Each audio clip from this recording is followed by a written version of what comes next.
변실금의 원인은 무엇이고 진단은 어떻게 하나요? 우선 출산 전에는 변실금 증상은 거의 없습니다. 분만하지 않은 분의 변실금 같은 경우는 이제 첫 번째로는 이게 교통사고라든지 이렇게 다쳐가지고 허리 신경 손상이 됐을 때 오는 변실금이 있을 수가 있고요. 그리고 이제 분만 후에 오는 변실금은 전에도 말씀드린 것처럼 회음부 열상이 심해져서 괄약근 손상까지 오면 오는 2차적인 변실금이 있는데, 이런 경우에는 분만하고 난 뒤에 6개월에서 12개월 후에 수술을 하면은 예후는 좋습니다. 괄약근을 다시 모아주는 수술을 받으실 수가 있습니다.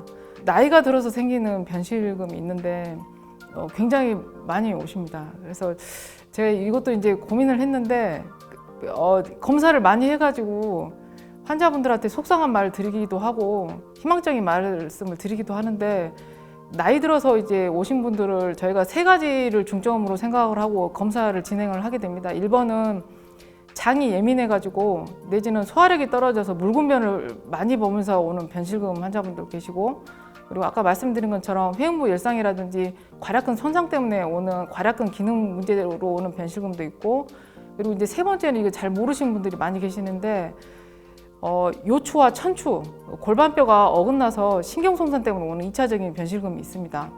나이 들어서 오신 분들은 이 세 가지 문제가 겹쳐서 오시는 분들이 많이 계시는데, 우선은 저희가 기본적으로 이제 골반저 기능 검사, 그러니까 항문 초음파라든지 신경 손상을 보는 신경 근전도 검사들이 있습니다. 그거 검사를 하고 간단한 허리 엑스레이라든지 그리고 이제 배변 조영술 같은 검사를 하고 난 뒤에 장이 예민해서 오는 변실금 포션이 큰 것 같다 싶으면 그거는 이제 약물 치료가 가능합니다. 그리고 분만했을 때 손상이 심해서 오는 변실금 같은 경우는 수술적인 치료를 하면 예후가 좋습니다. 그리고 이제 세 번째 이제 허리 문제라든지 신경 손상 때문에 오는 변실금 같은 경우는 환자분들한테 속상한 이야기를 좀 드리고 있는 편입니다. 이게 나이가 들어서 노화 때문에 오는 증상인데, 노력을 해도 완전히 젊었을 때처럼 변실금이 아주 없어지는 건 아니라고 말씀을 드리는데, 저희가 이제 허리 손상 때문에 오는 변실금 같은 경우는 수술적인 치료도 해드리는 분도 있고, 그리고 이제 바이오 피드백이라든지 케겔 운동이라든지 운동하는 걸 알려드리거든요. 근데 이제 환자분들이 착각하는 것들이 바이오 피드백은 병원에서만 하는 거지 물리치료처럼 이렇게 누워서 이렇게 앉아서 가만히 해주는 것만 하고 끝나는 거다라고 생각하시는데 절대 그렇지 않습니다. 바이오 피드백 같은 경우는 병원에서 하는 방법을 배웠다가 집에서 이렇게 TV 보면서 설거지하면서 청소하면서 생각날 때마다 이렇게 항문 쪼이는 거를 같이 해주셔야 되거든요.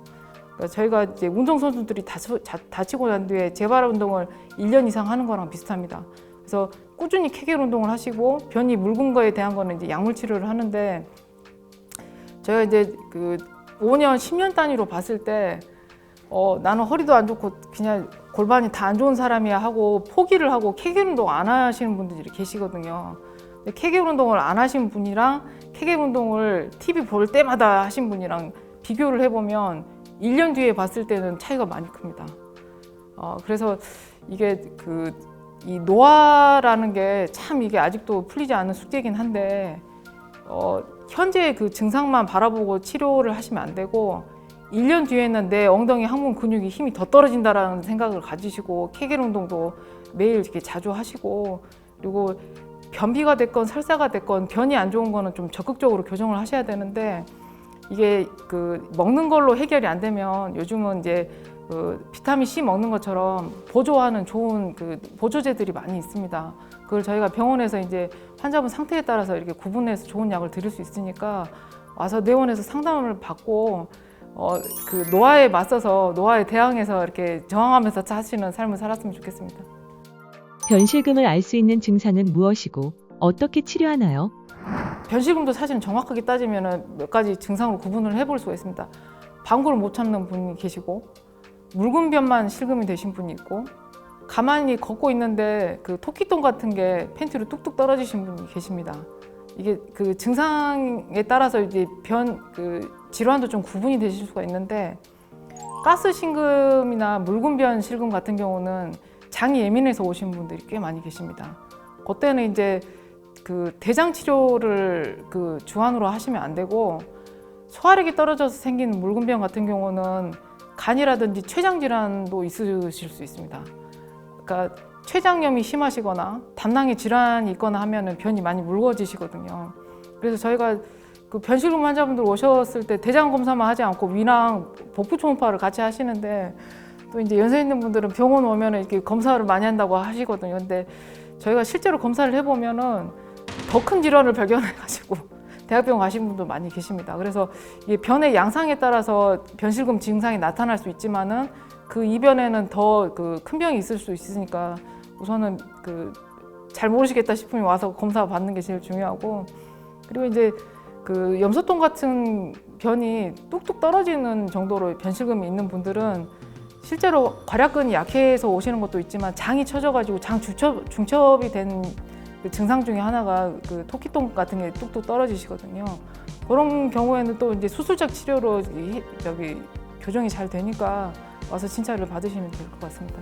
급성으로 이렇게 허리 통증이나 다리 통증이 생기면서 오는 변실금은 병원을 일찍 내원을 하셨으면 좋겠습니다. 머리에서 내려오는 그 신경이 요추 2번까지 내려오고 요추 2번 아래로는 그 말꼬리처럼 신경이 이렇게 분산돼 가지고 이렇게 흐트러지게 내려오는데 그 엉덩방아를 찍어서 골절이 온다거나 할머니들이 이렇게 그 김장 담그실 때 무거운 거 들다가 엉덩방아 찍는 분들 많이 계시거든요. 꼬리뼈 다치시거나.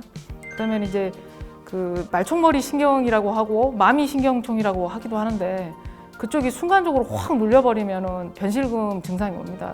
항문이 거의 열린 상태로 오시거든요. 그때는 응급으로 감압 수술을 하셔야 됩니다. 항문 수술을 하시는 게 아니고 허리 수술을 받으러 가셔야 됩니다. 우선은 요실금은 봐줄 수 있는데 변실금을 용납을 할 수가 없습니다. 이게 옆에서 냄새는 많이는 안 나는데 그러니까 본인이 굉장히 좀 스트레스 받는 것도 있고 실제로 10년 정도 항문에다가 휴지를 끼고 다니다가 오신 분들 많이 계시거든요. 근데 이제 우선은 이게 그 항문 상태에 따라서 교정이 가능한 것도 있고 또 물리치료랑 노력을 해서 더 악화가 되는 걸 예방할 수 있는 그 여러 가지 방법이 있으니까 부끄러워하지 않고 오시는 게 제일 중요할 것 같습니다.